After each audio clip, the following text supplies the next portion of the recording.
नमस्कार दोस्तों, कैसे हो आप सब। बहुत बहुत स्वागत है आपका सरकारी परीक्षा के इस डेली करंट अफेयर्स वाले सीरीज में। दोस्तों, हम रोज सुबह आपके साथ जो है 6:30 बजे करंट अफेयर्स के कुछ मोस्ट इंपॉर्टेंट और एक्सपेक्टेड क्वेश्चन आपके साथ डिस्कस करते हैं। जी हाँ, आपने ठीक सुना कि मोस्ट इंपॉर्टेंट एंड एक्सपेक्टेड। यानी कि हम जो है रोज सुबह आपके साथ सिर्फ वही 10 सवाल दिन के डिस्कस करते हैं जो आपके आने वाले एग्जाम में सीधे सीधे पूछे जा सकते हैं, या उनसे जुड़ी जो भी इंफॉर्मेशन होती है हम वो भी आपके साथ डिस्कस करते हैं कि उनसे भी जो भी सवाल अगर बनने होंगे तो आपके जो एडिशनल इंफॉर्मेशन मैं डिस्कस करूंगा उससे भी सवाल बन सकते हैं। तो कोशिश क्या करना है कि वीडियो को लास्ट तक मेरे साथ बने रहना है, और इस वीडियो को लाइक और इस चैनल को सब्सक्राइब करना मत भूलिएगा, और नोटिफिकेशन के लिए बेल आइकन को दबाना जो है एकदम जरूरी है। तो आप कोशिश कीजिएगा कि जो भी आप यहाँ पे कंटेंट को देख रहे हैं या आपसे जो भी कंटेंट मिस हो गए हैं तो आप इसके प्लेलिस्ट में जाके वो सारे के सारे कंटेंट के वीडियोस आप देख सकते हैं। तो दोस्तों, बिना देर किए इस वीडियो सीरीज को आगे बढ़ाते हैं और हम अपने जो आज के हमारे 10 मोस्ट इंपॉर्टेंट और एक्सपेक्टेड क्वेश्चन हैं उसकी तरफ आगे बढ़ते हैं। तो देखते हैं हमारा आज का फर्स्ट मोस्ट इंपॉर्टेंट क्वेश्चन। कौन सा राज्य अपनी इंटरनेट सेवा प्रदान करने वाला देश का पहला और एकमात्र राज्य बन गया है? Which state has become the first and only state in country to provide its own internet service? जी, आपने ठीक सुना। अब एक ऐसा राज्य हमारे देश का, एक ऐसा राज्य जो है अभी हाल ही फिलहाल में निकलकर सामने आया है जिसके पास खुद का इंटरनेट सर्विस है। अब चलिए पहले ऑप्शन देख लेते हैं। ऑप्शन है option A Karnataka, option B Kerala, option C Orissa या ऑप्शन डी महाराष्ट्र। सही जवाब देख लेते हैं। सही जवाब है ऑप्शन बी केरल। जी, केरल ही वही एक एकमात्र हमारे देश का एक राज्य है जहां पे इसका खुद का इंटरनेट सर्विस है। यानी इसकी जो इंटरनेट सर्विस है उसका नाम है के फोन, यानी कि केरल फाइबर ऑप्टिक नेटवर्क। जी, और इसे जो है डिपार्टमेंट ऑफ टेलीकम्युनिकेशन के द्वारा लाइसेंस भी मिल चुका है कि अब ये जो है केरल राज्य में ऑपरेट कर सकता है। यानी कि अब केरल के पास खुद का इंटरनेट सर्विस है। अब केरल सरकार इस इंटरनेट सर्विस को अपने वहां की जो गवर्नमेंट ऑफिसेस है या जो बीपीएल फैमिलीज है उनको इस सर्विस को जो है प्रोवाइड करने का काम करेगी। केरल में जो है लगभग लगभग 30,000 गवर्नमेंट ऑफिसेस है जिसमें अब इस केरल के जो है इंटरनेट सर्विस को प्रदान किया जाएगा। यानी कि ये एक भारत देश का एकमात्र इकलौता ऐसा राज्य है जिसने अपने खुद का इंटरनेट सर्विस जो है वो जनरेट किया है। ठीक है, इस प्रोजेक्ट को जो लॉन्च किया गया था वो 2019 में किया गया था, और इसी समय एक जो है अनाउंसमेंट भी की गई थी। क्या अनाउंसमेंट की गई थी? कि हमारा जो इंटरनेट कनेक्शन है वो हमारा एक बेसिक राइट बन चुका है अब। यानी कि हमारा जो है वो एक अधिकार है, इंटरनेट कनेक्शन आप चाहे जिस माध्यम से ले वो हमारा एक अधिकार बन चुका है। ये केरल गवर्नमेंट के द्वारा 2019 में अनाउंसमेंट किया गया था, और इसी प्रोजेक्ट के तहत जो है अभी हाल ही में केरल जो है भारत देश का एकमात्र ऐसा राज्य बन गया है जिसके पास खुद का अपना इंटरनेट सर्विस है। आगे बढ़ते हैं, देखते हैं हमारा अगला सवाल। अगला सवाल है, महिला एकल वर्ग में Singapore open badminton super 500 tournament का खिताब किसने जीता है? Who has won the Singapore Open Badminton Super 500 tournament title in the women's singles category? यानी कि महिला एकल वर्ग में Singapore open badminton super 500 tournament का जो खिताब है उसको किसने जीता है? हमारे ऑप्शन है, option A PV Sindhu, option B Wang Zhi Yi, option C Tai Tzu Ying या ऑप्शन डी मिशेल ली। जी, यहां पे जितने भी आपको ऑप्शन दिख रहे हैं ये सारे के सारे वर्ल्ड फेमस बैडमिंटन प्लेयर है, और इनमें से एक ने अभी हाल ही में सिंगापुर ओपन बैडमिंटनशिप का खिताब अपने नाम कर लिया है, लेकिन कैटेगरी है सिंगल वुमेन। याद रखिएगा, सिर्फ महिला एकल वर्ग में इन्होंने जो है इस खिताब को अपने नाम किया है। अलग अलग कैटेगरी होते हैं बैडमिंटन के, लेकिन यहां जो कैटेगरी की बात हो जा रही है वो हो रही है वुमेन्स सिंगल्स कैटेगरी की। ठीक है, सही जवाब देख लेते हैं। सही जवाब है ऑप्शन ए जो है पीवी सिंधु। जी, ये हमारे भारत देश की जो है बहुत बहुत जो है ये फेमस बैडमिंटन खिलाड़ी है, और इन्होंने अभी हाल ही में जो है ये सिंगापुर ओपन का सुपर 500 टाइटल जो है इन्होंने अपने नाम किया है और ये सिंगापुर ओपन का जो टाइटल है इनके कैरियर का ये पहला टाइटल है। यानी इससे पहले जो है इन्होंने सिंगापुर ओपन का टाइटल कभी नहीं जीता था। ठीक है, इसको जीतने वाले जो है इससे पहले मात्र दो ही खिलाड़ी हुए हैं। एक है साइना नेहवाल जिन्होंने 2010 में ये टाइटल जीता था और एक है बी साई प्रणीत जिन्होंने 2017 में इस टाइटल को जीता था। और अब ये जो है भारत की तीसरी खिलाड़ी बन गई है जिन्होंने इस टाइटल को अपने नाम किया है। चलिए पहले बात कर लेते हैं कि पीवी सिंधु के बारे में। तो पीवी सिंधु ने जिस खिलाड़ी को हराया है इस चैंपियनशिप में वो चाइना की है वांग जी ई। ये जो है एशियन चैंपियन रह चुकी है और इस खिलाड़ी को हमारे देश की पीवी सिंधु ने जो है मात देकर इस खिताब को अपने नाम कर लिया है। ठीक है, अगर हम बात कर ले तो 2019 के बाद से इनका जो सबसे बड़ा जो टाइटल इन्होंने अचीव किया है वो यही है सिंगापुर ओपन का। यानी इससे पहले जो है 2019 में इन्होंने कुछ ऐसे टाइटल अचीव किया था जिनमें काफी बड़े टाइटल शामिल थे। उसके बाद छोटे मोटे टाइटल इन्होंने जीता है, लेकिन 2019 के बाद ये इनका पहला ऐसा टाइटल है जो कि काफी बड़ा टाइटल है। सिंगापुर ओपन का जो ये खिताब है इन्होंने अभी हाल ही में जीता है। चलिए आगे बढ़ते हैं, देखते हैं हमारा अगला सवाल। नेशनल स्टॉक एक्सचेंज के अगले प्रबंध निदेशक और सीईओ के रूप में किसे नियुक्त किया गया है? Who has been appointed as the next managing director and CEO of the National Stock Exchange, NSE जिसे बोला जाता है। ठीक है, ऑप्शन है, option A Vikram Limaye, option B Ashish Kumar Chauhan, option C Jayashree Vyas या ऑप्शन डी गिरीश चंद्र चतुर्वेदी। जी, अभी हाल ही में इनमें से एक को जो है एनएसई के प्रबंध निदेशक और सीईओ के रूप में नियुक्त किया गया है। चलिए देख लेते किन्हें नियुक्त किया गया है। हमारा ऑप्शन है सही, ऑप्शन बी आशीष कुमार चौहान जी। जी, अभी जो एनएसई यानी कि नेशनल स्टॉक एक्सचेंज के जो अब अगले प्रबंध निदेशक और सीईओ होंगे वो होंगे आशीष कुमार चौहान जी। आशीष कुमार चौहान जी किसके जो है सीईओ होंगे? नेशनल स्टॉक एक्सचेंज, जो कि हमारे देश की सबसे बड़ी स्टॉक एक्सचेंज है। ठीक है, और इसकी जो घोषणा की गई है वो सेबी के द्वारा की गई है, जिसे हम securities and exchange board of India बोलते हैं।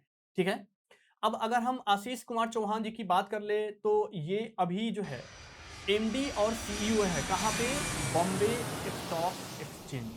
ठीक है, और इनकी जो इस बॉम्बे स्टॉक एक्सचेंज में जो इनकी टर्म है वो एंड होने वाली है इस साल के नवंबर तक। ठीक है, अब जो है ये किसके बन जाएंगे? एनएसई के जो है अगले प्रबंध निदेशक और सीईओ बन जाएंगे। ठीक है, ये किसकी जगह लेंगे? तो ये विक्रम लिमेय जी की जगह लेंगे और इससे पहले भी इनका एनएसई के साथ जो है नाता रहा है, यानी कि ये एनएसई के फाउंडर मेंबर में से एक रहे हैं। ठीक है, इन्होंने एनएसई के साथ 1992 से लेकर 2000 तक इन्होंने काम किया था। आगे बढ़ते हैं, देखते हैं हमारा अगला सवाल। कितने साल राष्ट्र की गौरवशाली सेवा देने के बाद आईएनएस सिंधु ध्वज को सेवा मुक्त कर दिया गया है? After how many years of glorious service to the nation, INS Sindhu ध्वज has been decommissioned? हमारे ऑप्शन है, ऑप्शन ए 25 ईयर्स यानी कि 25 साल, ऑप्शन बी 30 ईयर्स यानी कि 30 साल, ऑप्शन सी 35 ईयर्स यानी कि 35 साल, ऑप्शन डी 40 ईयर्स यानी कि 40 साल। चलिए सही जवाब देख लेते हैं। सही जवाब है ऑप्शन सी जो है 35 साल। आईएनएस सिंधु ध्वज नाम याद रखना है आपको। इसे अभी हाल ही में जो है इंडियन नेवी के द्वारा जो है सेवा मुक्त कर दिया गया है। सेवा मुक्त का मतलब है कि अब जो है ये इंडियन नेवी के सेवा में ये जहाज उपयोग में नहीं लाया जाएगा।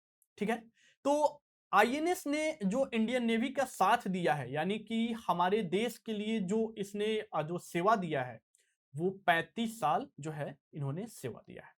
यानी इसे जो इंडियन नेवी में कमीशन किया गया था वो 12 जून 1987 यानी कि 1987 को किया गया था। ठीक है, और तब से लेकर ये जो है इंडियन नेवी के साथ जो है इसने कई सारे एक्सरसाइज वगैरह किए हैं। साथ ही साथ इसने कई सारे जो है युद्ध में इसने जो है अहम भूमिका निभाई है।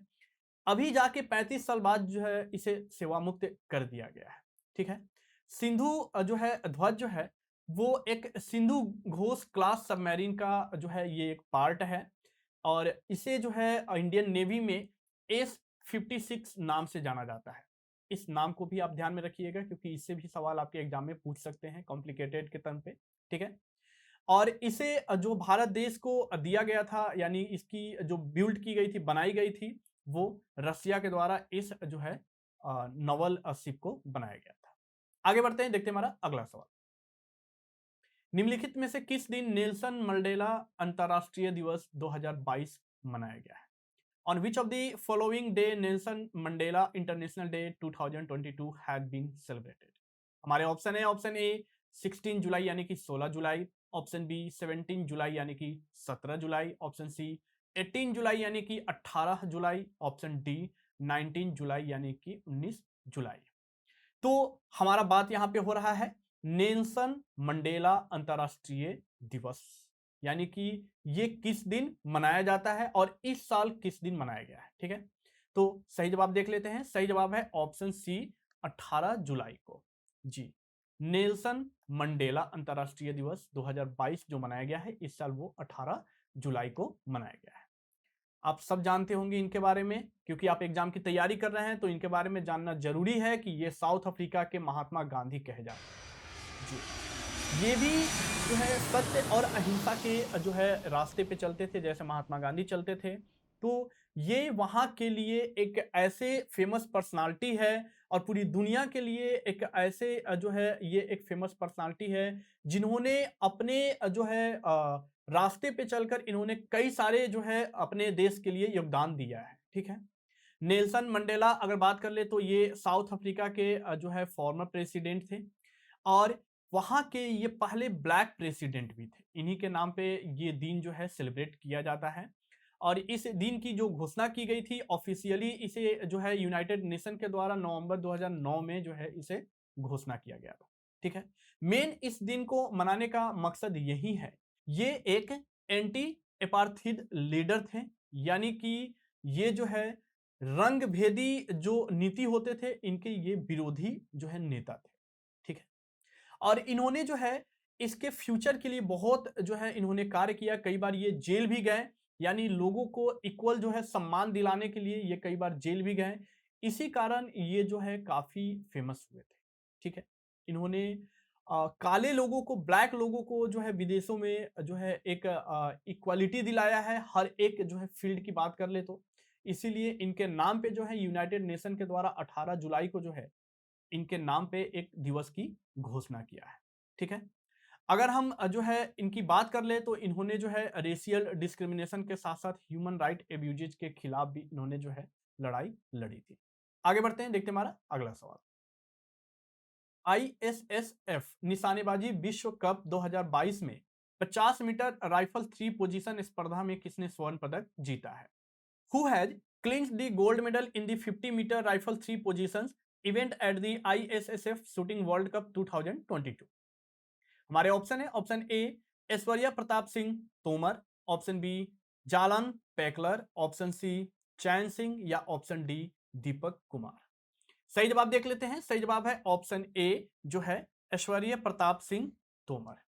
इन्होंने अभी ISSF शूटिंग वर्ल्ड कप 2022 के 50 मीटर राइफल 3 पोजीशन इवेंट में इन्होंने भारत को स्वर्ण पदक दिलाया है।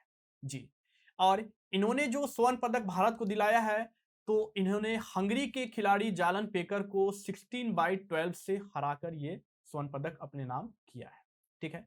और हंगरी के ही एक खिलाड़ी रहे इस्तवान ने ब्रोंज मेडल जीता है और सिल्वर मेडल के दावेदार कौन बने हैं तो जालन पेकलर।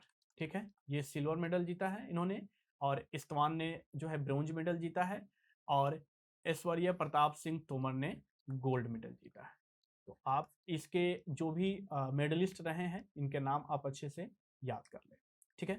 और ये जो शूटिंग वर्ल्ड कप हो रहा है ये कहाँ हो रहा है तो ये साउथ कोरिया के चांगवान में इसका आयोजन किया गया है। आगे बढ़ते हैं, देखते हैं हमारा अगला सवाल।